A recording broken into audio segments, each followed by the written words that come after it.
Welcome into Chatterbox Bengals. Busy week continues. I guess it was technically last week when we last spoke to you guys, but Super Bowl week media tours and Bengals news continues on today as linebacker Germaine Pratt, multi-time team captain, has officially requested a trade. He's a name we've talked about a lot going into this offseason for the Bengals as a potential cut, but Pratt makes our lives a lot easier by requesting a trade out of Cincinnati. He did lead the Bengals in tackles this year with over 140 at 6 turnover-worthy plays, one of only 3 players in the league to eclipse those numbers. And I think the first question most Bengals fans are asking are, why now? And what could we possibly get for him? I think if I had to take a guess for right now, the Bengals insinuated that they were going to cut him. And Pratt wants to go somewhere he's wanted. That would be my guess off the rip. Is there anything else that you would take away from this request? I think you started to see frustration, and it wasn't just Pratt. I think it was with some of the defensive players because, let's be clear, they were the reason the Bengals didn't make the postseason last season. And I think the fan base, I think the media, I think the world, I think Snoop Dogg making jokes about it at the NFL honors. Like, it's not a mystery, and when you bring in Al Golden, there's going to be some overhaul in this defense. Yeah. The way it's done and the players that are there. I think the expectation was Germaine Pratt was going to be gone, as is Sam Hubbard is probably most likely not going to be a Bengal next year. And I think this is probably best for both sides. I mean, Germaine Pratt's been good. Like, Germaine Pratt is a guy that I don't know if every fan in Cincinnati is going to remember for a long time. He won't go down as one of the greats. But Germaine Pratt has given you solid numbers for the past several seasons. Recognizable piece of the Super Bowl core defense as well. That's right. I mean, 2 interceptions each of the last 3 years, 2 forced fumbles back-to-back years, and 3 of his last 4. Like, he's been a turnover machine, especially in big moments, in crucial moments. For why right now, I'm not sure why right now, other than the fact that the Bengals are just looking to get as much maybe draft capital as possible, and then Germaine Pratt's hoping to just find a new team to make that a realistic option. That's the only thing I can think of, because he knows he's going to get cut, and why not say, I'd like to get traded to earn some respect. You guys get a couple draft picks. Yeah. My question to you guys was the money thing, but I think the money issue, whether or not you trade him, doesn't really change a whole lot. So either way, I think it's a good move for both sides. But again, Casey, you were more shocked by it than us. I was only shocked by the idea of, like, this is the first player that we know confirmed is trying to move on. Like, we know some of the obvious ones, like Sam Hubbard and Kappa and Rankins are probably going to get cut, right? I think those are obvious. Pratt, I didn't know was like 100%. I mean, he was right there at like 4 or 5 on the list of guys that I think deserve to be cut. So it makes sense in the end that if this is a sign that they said, like, hey, you're on the chopping block, do you want to request a trade, whatever. I was shocked by that this is the first one that we see. I think it would be a different story if it was like a Hubbard, because that was expected. Pratt, this moment, this time, does feel a little strange. I'm just looking at the numbers like you guys were talking about. 107 total tackles according to PFF. It was one of his worst seasons in coverage. He's not really known to be a cover guy, but when you lose out on Logan Wilson, you're asked to do a whole lot more.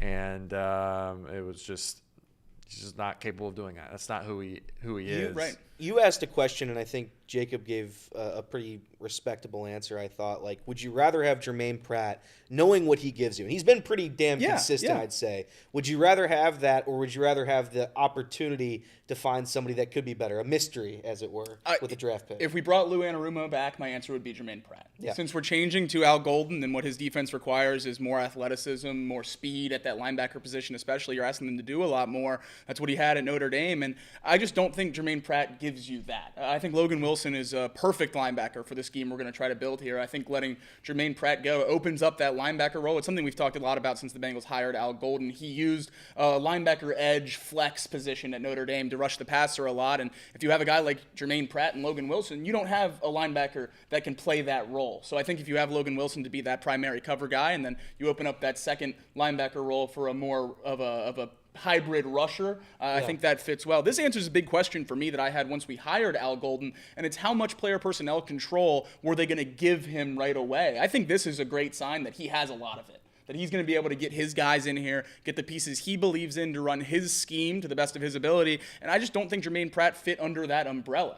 This is Germaine Pratt news, obviously. I think this is T. Higgins news and Trey Hendrickson news as well. If the Bengals are already spinning the tires on how to free up cap space, move money around, where they're going to spend it, where are they going to spend it? Yeah. T. Higgins, Trey Hendrickson, Jamar Chase, Mike Gesicki, all those pieces we've talked ad nauseum about, and I think this is the start to them spinning those tires. We haven't really heard anything about player-to-team negotiations in terms of those contracts. This is the first one, as Casey said, to start this offseason, and I think, obviously, as it is Pratt news, I think it's everyone news because the Bengals are getting something done in the early stages here of this offseason after the Super Bowl. No doubt about it. I will say this, for anybody who kind of doubted Germaine Pratt, doubted the tweets at the end of last year, doubted some of the silly stuff that went on with the Bengals during a disaster of a season defensively, he did, or at least he was responsible for one of probably the biggest plays in Bengals history. No question. So, like, if you have to, have fond memories of Germaine Pratt, I know last year wasn't the year that we all wanted, but he intercepted Derek Carr, probably the biggest moment possible in Bengals history,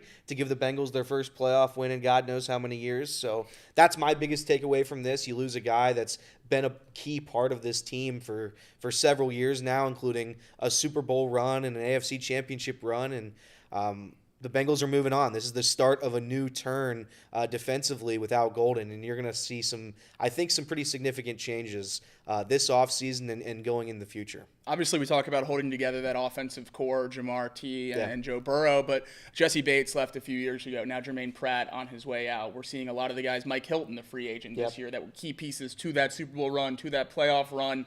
I never say the window's closed. Joe Burrow certainly, emphasized that the window's open his entire career, but it feels like the Bengals are shifting to their second Super Bowl window of the Joe Burrow tenure. Now, might it have the same two number 1 and 2 receiver? Absolutely, but mix into Chase Brown, Jesse Bates to Dax Hill, the Sam Hubbard potentially era being over in Cincinnati, Germaine Pratt on his way out. It seems like major changes coming to the Cincinnati teams that we saw reach that mountaintop or get close to that mountaintop. And I think that's a big thing for Cincinnati because an organization like this that hasn't had much success before then, a lot of times we see them hold on to those core players for a lot longer than they should. We can argue 1 year or not last season, but it seems like the Bengals are willing to move off of some of those key players to those glory years when it might be a little early for a lot of other teams in their shoes. And I think that's a great piece to be in because we talked about it a lot with the Reds earlier in the 2010s. Holding on to that core that had limited success, that can set you back for many, many years. So the fact that the Bengals are willing to move on from guys like Germaine Pratt. We think they're willing to move on from guys like Sam Hubbard, another guy with iconic plays in Bengals playoff history. I think that is a huge sign for the Bengals getting out of their organizational norms, which is something we're going to need to see them continue to do in order to lock up the stars that we want this offseason. But step one, handling this Germaine Pratt trade, and I just don't really know what we get for him. I think that's the biggest question now is what do you ask for? And I think it's probably a mid-round pick, a day 3 pick if we're lucky, a 4th-round pick. Maybe you get as high as a 3rd if you throw some late-round action in there from our side. I don't know. That's not what I'm seeing online at the moment. I'm seeing a lot of 6th and 7th round Wow. picks. I thought Pratt would be worth well more than that. 28 years old, too. It's like I don't think he's out of his prime yet. I think he's right there. I mean, he's a solid player. He's not a defensive-changing defensive player. I just think that I certainly would have him get it returned higher than a 6th-round pick. I think it might have to do with the contract. I think if you were to get if you inherit his contract, they probably aren't going to give you they're definitely not going to give you a 3rd-round pick. I think though, for the Bengals perspective, like I think a 6th and a 7th is fine. Like or like one or the other. I think that's fine. Like because you're offloading his salary and you're gonna recoup an extra pick. I mean, you were already down picks, so it doesn't really move the needle for a lot of people to hear that it might be a 6th or 7th round pick. But if the alternative was cutting him, yeah, you might as well get something for him in return. And I'm just looking at like the free agent list and the free agent market. There's some guys on here that you could get for that $5 or $6 million that you're gonna get in return. That could be a stopgap, could be a long-term solution, like Drake Greenlaw, Bobby Wagner, Zach Bond, if you wanted to go all in on the idea that linebacker is important. Some other lower mid-level guys, Jamie Sherwood from the Jets. I really liked what he did this year.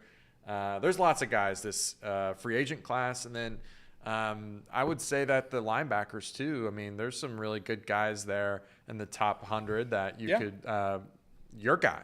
Yeah, Jihad Jihad Campbell. Yeah, so there's lots of options for the Bengals. Absolutely. I think as we see this, we've talked a lot about it with T. Higgins and potentially drafting a wide receiver, but as we see the roster control for a lot of these other guys on the cut line and free agency play itself out, we have to reassess what the needs are in the draft. And I think with Germaine Pratt leaving, that certainly jumps linebacker up a few notches. Yeah. You have to either address it in free agency or in the draft. You can't go into the season with Mama John Meta, as much as I love him, and Logan Wilson. Those can't be your two starting backers. And Akeem Davis-Gaither's a pending free agent as well. So added to the list of needs for the Bengals this offseason, big one got bigger. Got to keep tackling these as quickly as we can. Hopefully more positive news comes out soon. Casey Elliott, thanks for joining me on this edition of Chatterbox Bengals, and we'll catch you all next time.